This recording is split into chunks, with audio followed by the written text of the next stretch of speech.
আমি বড় না আমার ঈমান বড়? কথা বলেন, আমি বড় না আমার ঈমান বড়? আমি বড় না আমার পরিবার বড়? আমার ঈমান বড় না আমার পরিবার বড়? আমার ঈমান বড় না আমার সমাজ বড়? আমার ঈমান বড় না আমার দেশ বড়? বুঝতে হবে, দেশ আগে না ঈমান আগে? সমাজ আগে না ঈমান আগে? পরিবার আগে না ঈমান আগে? আমি আগে না ঈমান আগে? এই প্রশ্নের সঠিক উত্তর যিনারা দিতে পারবেন, যাদের বিশ্বাস এই প্রশ্নের সঠিক উত্তর অনুযায়ী হবে, তারা হবে মুমিন। আর যাদের সঠিক উত্তর হবে না, বলবে সবার আগে দেশ, তারপরে ঈমান, সবার আগে সমাজ, তারপরে ঈমান, সবার আগে পরিবার, তারপরে ঈমান, সবার আগে বউইনি, তারপরে ঈমান, সবার আগে মা বাবা, তারপরে ঈমান, সবার আগে উস্তাদ, তারপরে ঈমান, সবার আগে নেতা দল, তারপরে ঈমান, এদের ঈমান নাই। এই সহজ কথা যিনারা বুঝতে পারবেন, তারা ঈমান নিয়ে রব্বুল আলামিনের দরবারে উপস্থিত হতে পারবেন। আর এই সহজ সরেও যিনি বুঝতে পারবেন না, সরেও বুঝেন তো, সরেয়া, এই সহজ সরেও যিনি বুঝতে পারবেন না, এই মোটা কথাটা যিনি বুঝতে পারবেন না, ক্ষতিগ্রস্ত, দুনিয়াও বরবাদ, সংকীর্ণ জীবন, পরকালও বরবাদ, অন্ধ অবস্থায় মাওলার দরবারে উত্থিত হতে হবে। নাউযুবিল্লাহ।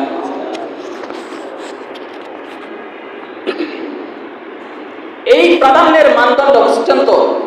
মুমিনরা প্রাধান্যের মানদণ্ড কি? সাংঘর্ষিক বিষয়ে ঈমান ও ঈমানের দাবি। এই প্রাধান্যের মানদণ্ডের আলোকে এবার সুনির্ধারিতভাবে আলোচনা করব শরীয়তের বিচার ব্যবস্থার প্রাধান্যতা নিয়ে।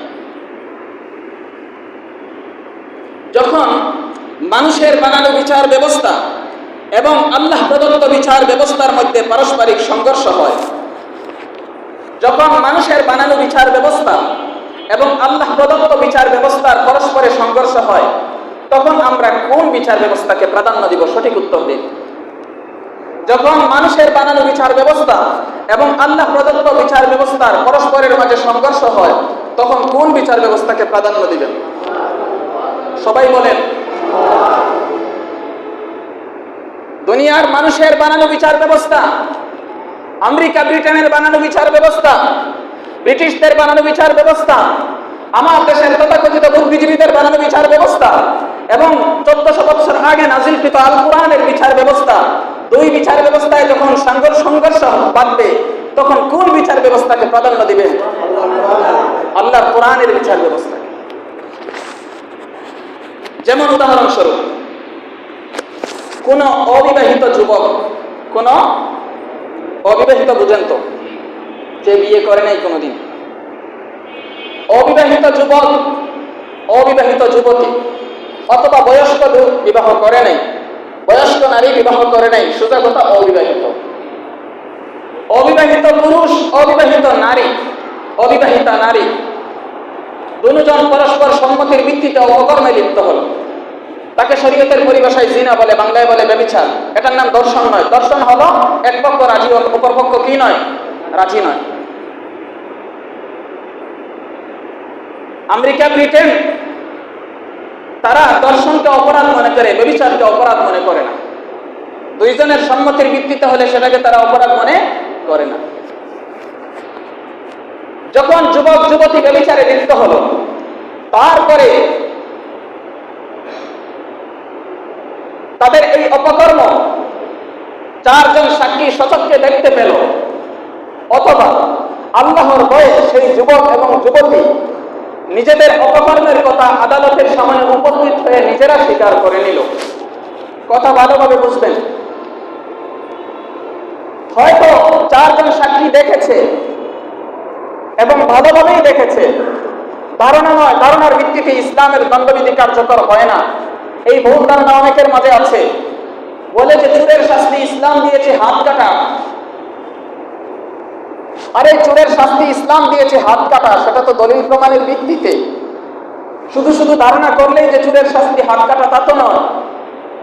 সাক্ষী তো লাগবে, এবং সাক্ষী যিনি হবেন তিনি অপর ঘরের মধ্যে অবস্থান করলে হবে না, নিজের চোখ দ্বারা দেখতে হবে, এবং সেই সাক্ষী সবাই বিশ্বাস করতে হবে, অর্থাৎ সমাজের মানুষ তাকে ভালো জানতে হবে।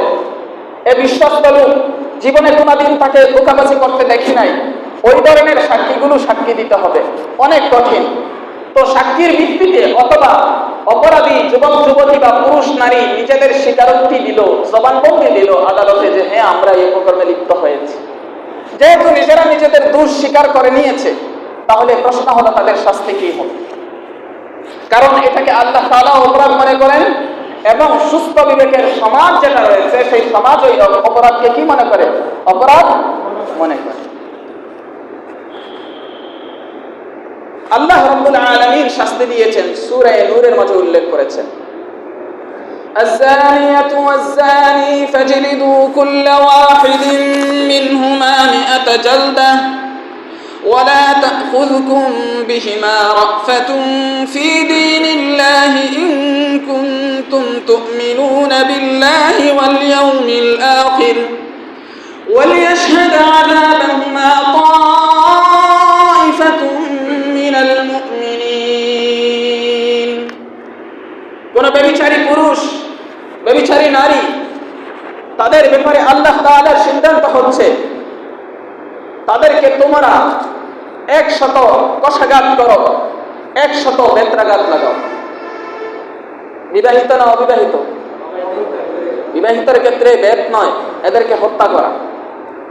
অবিবাহিত পুরুষ ও নারীর ক্ষেত্রে আল্লাহ তাআলা বলছেন 100 বেত্রাঘাত লাগাও। সেই বেত্রাঘাত কে লাগাবে? আমি আপনি না। ক্ষমতার মসনদে যারা অধিষ্ঠিত, যারা আইন আদালত পরিচালনা করে, বিচারের কার্য যারা রাষ্ট্রীয়ভাবে পালন করে, আদায় করে, তাদের প্রতি আল্লাহর নির্দেশ, তারা কি করবে? এই আল্লাহ তাআলার এই বিধিবিধান, এই দণ্ড, এই শাস্তি বাস্তবায়ন করবে। কতটা? 100 বেত্রাঘাত। সাথে সাথে আল্লাহ তাআলা আরেকটি কথা বলে দিচ্ছেন, ওয়ালা তাখুযুকুম বিহিমা রাফাতুন ফি দীনিল্লাহ। আল্লাহর এই দিন বাস্তবায়নে তোমাদের দিলে যেন মায়া দয়া প্রভাব বিস্তার না করে। দিলে মায়া আসতে পারে, দয়া আসতে পারে। কেমন করে এই দুইটা মানুষকে লজ্জিত করব সবার সামনে? কেমন করে দুইটা মানুষকে 100টা বেত্রাঘাত করব? মায়া লাগতে পারে। আল্লাহ তাআলা বললেন, ইন কুনতুম তুমিনুনা বিল্লাহি ওয়াল ইয়াউমিল আখির, যদি তোমরা আল্লাহকে বিশ্বাস করো, যদি তোমরা পরকালে বিশ্বাসী হও, তাহলে তোমাদের দিলের মায়া দয়া যেন আমার দিন বাস্তবায়নের ক্ষেত্রে প্রভাব বিস্তার হয়। এটা হতে পারে, এজন্য আল্লাহ বলে দিয়েছেন দিলের মায়া দয়া প্রভাব বিস্তার করতে পারে, এই সম্ভাবনার ভিত্তিতে আল্লাহ নিষেধ করে দিয়েছেন। তাহলে অন্য কোনো কারণে এই বিধান বাস্তবায়ন না করার কোনো সুযোগ আছে? মানুষ সবচেয়ে তো বেশি তখনই কাবু হয় যখন দিল মানে না। একটা যুবক এবং যুবতীকে শাস্তি দিব কিভাবে? দিলে মায়া লেগেছে, যেটাকে সবাই গ্রহণ করতে পারে। ওই জায়গাটায় আল্লাহ কি করছেন? যদি মুমিন হও, যদি পরকালে বিশ্বাসী হও, তাহলে আমার দিন বাস্তবায়নে তোমার দিলের মায়া যেন প্রভাব বিস্তার না করে হের ছাড়ো। তাহলে এই জায়গায় যেহেতু আল্লাহ সুযোগ দেন নাই, অন্য কোনো কারণে এই দণ্ড, এই শরীরী শাস্তি বাদ দেওয়ার কোনো সুযোগ আছে? কথা কি বুঝেন আপনারা?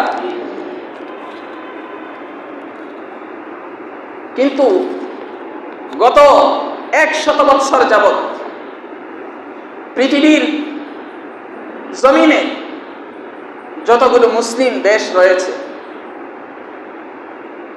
শতকরা 99% 999 মনে হয় আল্লাহর এই বিধান বাস্তবায়ন হচ্ছে না। যদি কোথাও হয় আমাকে বলিয়েন, আমার কথা আমি উঠে আনি। কারণটা কি? আল্লাহ তাআলার এই শরঈ শাস্তির প্রতি মুসলিম দেশগুলোর সরকারদের অনীহা কেন? মুসলিম দেশগুলোর মুসলিম নামধারী সরকারদের অনিচ্ছা কেন? কেন তারা আল্লাহ তাআলার এই বিধান বাস্তবায়ন করতে চায় না? সমস্যাটা কোথায়? একটা সমস্যা তো বললেন আল্লাহ তাআলা, তোমার দিলের মায়া, তোমার দিলের দয়া হয়তো বা কি করতে পারে? বিচার ব্যবস্থাকে বাধাগ্রস্ত করতে পারে। খবরদার, যদি মুমিন হও তাহলে তোমার দিলের দয়া যেন প্রভাব বিস্তার না করে। এই রাস্তা বন্ধ। এই রাস্তা কি? প্রশ্ন হলো, আমাদের সরকাররা কি এই আইন বাস্তবায়ন করে না দিলের মায়ার কারণে?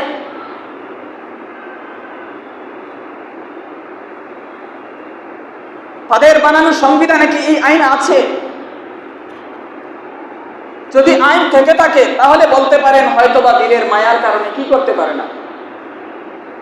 বাস্তবায়ন করে না। কিন্তু আমার জানা মতো তো আমার ঘরেও বাংলাদেশের একটা সংবিধান আছে, আপনারাও পড়ে নিয়েন বিভিন্ন ছাপা থেকে, যে বাংলাদেশের সংবিধান বা ভিন্ন ভিন্ন দেশের সংবিধানে, মুসলিম দেশগুলোর সংবিধানে কি ব্যভিচারী পুরুষ এবং ব্যভিচারী নারী যারা অবিবাহিতা তাদের শাস্তি কি 100 বেত্রাঘাত? এই আইন কি সংবিধানের কোন অনুচ্ছেদে আছে? সেটা খুঁজে দেখবেন। যারা বিজ্ঞ, যারা প্রাজ্ঞ, যারা দল করেন এবং যারা সাধারণ শিক্ষিত মুসলমান বসবাস করেন, তারা যাচাই করে নেবেন। আমার জানা মতে নাই। কেন নাই? যে জায়গায় সংবিধানে নাই সেখানে দয়া কিসের? মূলত তো সংবিধান ছিল আল কোরআন। আল কোরআনকে তো আপনারা সংবিধান বানান নাই, সংবিধান হিসাবে মেনে নেন নাই। বলবেন যে না, আল কোরআনকে সংবিধান মানি, কাজ পরিচালনার সুবিধার্থে আমরা আলাদা করে একটা সিলেবাস সাজিয়েছি। ঠিক আছে, আপনাদের সিলেবাসে কোন জায়গায় আছে যে বিচার ব্যবস্থায় পুরুষ এবং নারী, অবিবাহিত পুরুষ ও নারীর বিচার হলো যদি সাক্ষী প্রমাণের ভিত্তিতে, স্বীকারোক্তির ভিত্তিতে প্রমাণিত হয় যে এরা ব্যভিচারিণী, তাদের শাস্তি হবে 100 বেত্রাঘাত? কোন জায়গায় আছে? যদি না থাকে কেন নাই? আর যদি থাকে তাহলে বাস্তবায়ন হচ্ছে না কেন? এর একটা কারণ, সেটা হচ্ছে ইহুদি, খ্রিস্টান, মুশরিক, কথিত সুপার পাওয়ারদের ভয়।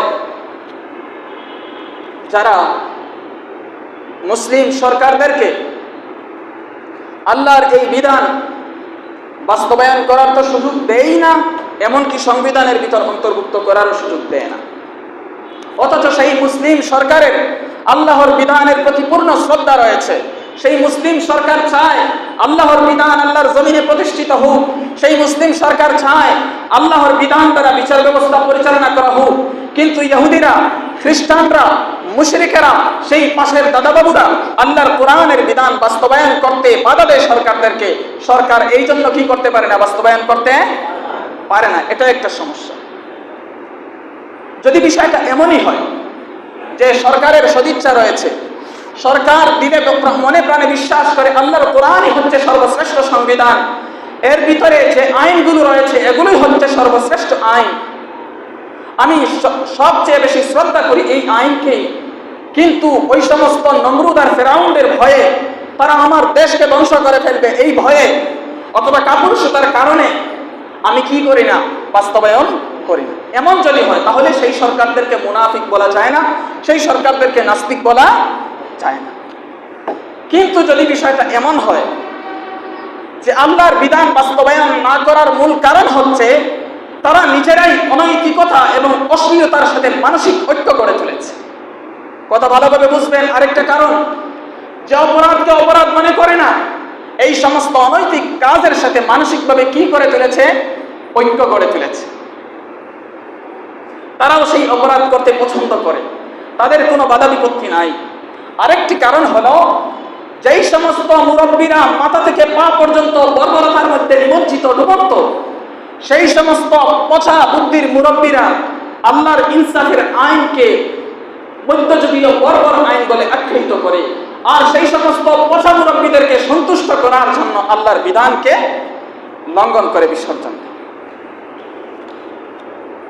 যদি এমন হয় যে মুসলিম দেশগুলোর সরকারেরা ওই সমস্ত অপরাধের সাথে, ওই সমস্ত অশ্লীলতার সাথে মানসিকভাবে ঐক্য করে তুলেছে, মুসলিম কান্ট্রির সরকারগুলো এমন যদি হয় ওই সমস্ত তথাকথিত পচা বুদ্ধিজীবীদেরকে সন্তুষ্ট করার জন্য, যারা মাথা থেকে পা পর্যন্ত নোংরামির মধ্যে ডুবন্ত, যারা মাথা থেকে পা পর্যন্ত অশ্লীলতার মধ্যে, বর্বরতার মধ্যে ডুবন্ত, এদেরকে সন্তুষ্ট করার জন্য আল্লাহর বিধানকে বিসর্জন দেয় এবং আল্লাহর দয়াকে উপেক্ষা করে নিজের দিনের দয়ার ভিত্তিতে আল্লাহর বিধানকে লঙ্ঘন করে, তাহলে তাদের ঈমান প্রশ্নবিদ্ধ। তারা মুমিন বললে তাদের এই ঈমানের বার্তা আল্লাহর কাছে গ্রহণযোগ্য হবে না। কথাগুলো কি বুঝতে পারছেন? আমি নীতি বলে দিলাম, মূল কথা বলে দিলাম। আমি কাউকে সরাসরি লক্ষ্য করে কাফির মুনাফিক বলছি না, আমি নীতি বলে দিয়েছে কোরআন ও সুন্নাহর নীতি। এখন যারা সরকার তারাই এটা বিবেচনা করুক আমরা কোন কারণে আমরা কি করি না, আল্লাহর বিধান বাস্তবায়ন করি না। এই বিধান আমি বানিয়ে বলছি না, ইসলামিক ফাউন্ডেশনের তরজমায়ে কোরআন যেটা সেটা আনো, ইসলামিক ফাউন্ডেশনের তাফসীরে ইবনে কাসির যেটা সেটা আনো, ওখানে লেখা আছে দেখো। কিসের ইসলামিক ফাউন্ডেশন পরিচালনা করো, সেই ইসলামিক ফাউন্ডেশনে যা পরিচালনা করো, প্রচার করো, তা মানতে কেন রাজি হচ্ছ না? এর কারণ উল্লেখ করো। হয়তো ওই সমস্ত জালিমদের ভয়ে, ওই সমস্ত জালিমদের ভয়ে তাও উল্লেখ করো যে আমরা ঈমান ও ইসলামকে পছন্দ করি, কোরআনের এই বিচার ব্যবস্থাকে সর্বশ্রেষ্ঠ বিচার ব্যবস্থা হিসেবে মানি, কিন্তু ওই সমস্ত নমরুদ আর ফেরাউনের ভয়ে আমরা বিচার ব্যবস্থা বাস্তবায়ন করছি না, এটা জনগণকে বুঝাইয়া দাও। তাহলে জনগণ তোমাদের বিরুদ্ধে খেপবে না। আর এই সমস্ত দলিল ভিত্তিক কথাগুলোকে রাজনৈতিক কথা বলে সাব্যস্ত করবে না। যদি আমার এই সমস্ত দলিল ভিত্তিক কথাগুলোকে কেউ কোনো নামদারি মুসলমান রাজনৈতিক কথা বলে এগুলোকে এড়িয়ে যাওয়ার চেষ্টা করে এবং এগুলোকে মাইনাস করার চেষ্টা করে, তাহলে তার ঈমান প্রশ্নবিদ্ধ হবে। এগুলো হচ্ছে আল্লাহর কোরআনের কথা, এগুলো হচ্ছে নবীর সুন্নাহর কথা, এগুলো সম্পূর্ণ দলিল ভিত্তিক, কোনো বানানো কথা নয়। আয়াতের তরজমা বাংলা আরবি জানো না? যাও বাংলা যেটা তোমরা ছাপিয়েছো বিজ্ঞদের মাধ্যমে, ওখানে বাংলা অনুবাদই লেখা আছে, ওখানে বাংলা অনুবাদই লেখা আছে, ব্যাখ্যার প্রয়োজন হবে না। তাহলে চারটা কারণে কি করে না? আল্লাহর বিধান বাস্তবায়ন করে না। একটা হলো দিলের মায়া, একটা হলো কিসের মায়া? দিলের মায়া। তোমার দিলের মায়া কি আল্লাহর চেয়ে বেশি হয়ে গেছে? প্রশ্নের উত্তর দেন। দিলের মায়া কি আমার আপনার চেয়ে মায়া আল্লাহর চেয়ে বেশি হয়ে গেছে আমার আপনার দিলের অবস্থা? এজন্য আল্লাহ বলছেন মুমিন যদি হও তাহলে তোমার দিলের দয়া মায়া যেন প্রাধান্য বিস্তার না করে। 2 নাম্বার হলো যে তুমি অনৈতিকতার সাথে, অশ্লীলতার সাথে মানসিক ঐক্য গড়ে তুলেছ, তাহলে ঈমান হারাবে। 3 নাম্বার হচ্ছে ওই সমস্ত শয়তানদেরকে খুশি করার জন্য, যে সমস্ত শয়তানেরা আল্লাহর বিধানকে বর্বর বিধান বলে আখ্যায়িত করে, ওই সমস্ত শয়তানদেরকে খুশি করার জন্য আল্লাহর বিধানকে লঙ্ঘন করছো, তোমার ঈমান প্রশ্নবিদ্ধ।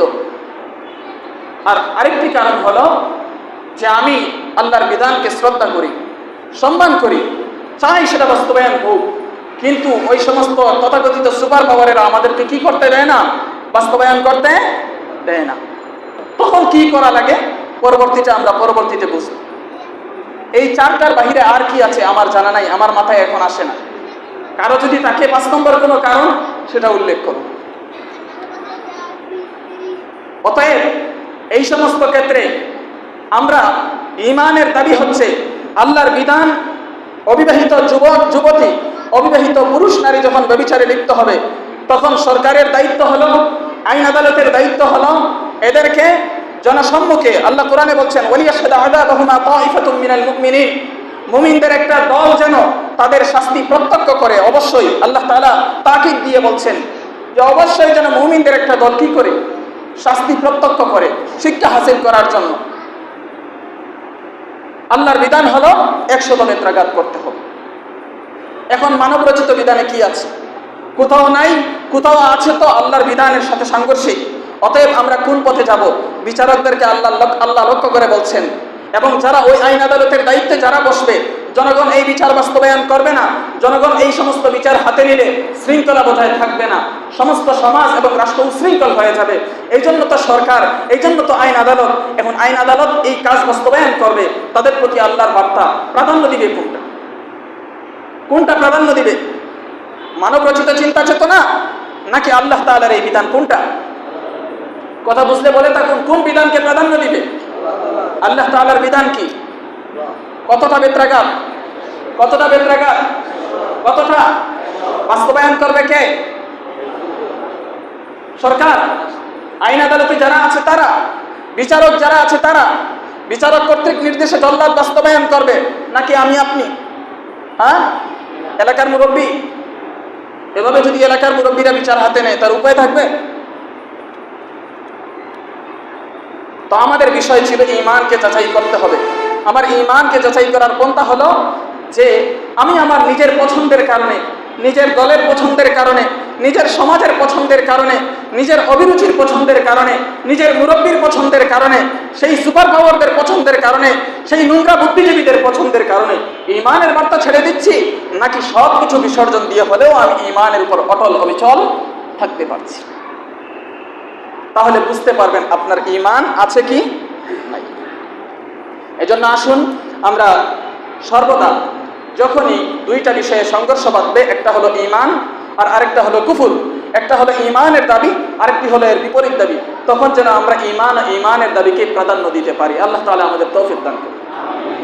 দেখুন, নামাজ হয়তো আমরা 5 ওয়াক্ত পড়তে পারি না, রোজা হয়তো আমরা 30টা রাখতে পারি না, নফল রোজা হয়তো আমরা রাখতে পারি না, সেটা আমলের বিষয়। কিন্তু আমরা বিশ্বাস করি কিনা এগুলো? নামাজ যে 5 ওয়াক্ত ফরজ, এটা বিশ্বাস করি কিনা? রোজা যে 30টা রাখতে হবে, বিশ্বাস করি কিনা? ঈমান হচ্ছে মনের বিষয়, ভিতরের বিষয়। আমি আমল হয়তো কম করব, আল্লাহ তাআলা চাইলে আমাকে ক্ষমা করে দিবে, কিন্তু আমার যদি ঈমানই না থাকে তাহলে আমার উপায় কি হবে? এই জন্য আমরা সব সময় ঈমানের প্রতি যত্নবান থাকবো। পারবো তো ইনশাআল্লাহ? এখন এই ঈমান কি জিনিস শেখার জন্য আমাদেরকে দৈনিক কুরআনে কারীম অনুবাদ সহ পড়তে হবে এবং দ্বীনের আবশ্যকীয় বিষয়গুলো শিখতে হবে। আপনাদের এলাকার জন্য তো বারবার আহ্বান করছি আপনাদেরকে যে আবশ্যকীয় ঈমান ইসলাম প্রশিক্ষণ প্রতি শুক্রবার বাদ এশা আমাদের এখানে হচ্ছে। যারা পারেন আসবেন ইনশাআল্লাহ। আল্লাহ সবাইকে তৌফিক দান করুন। ওয়া মা আলাইনা ইল্লাল বালাগুল মুবিন।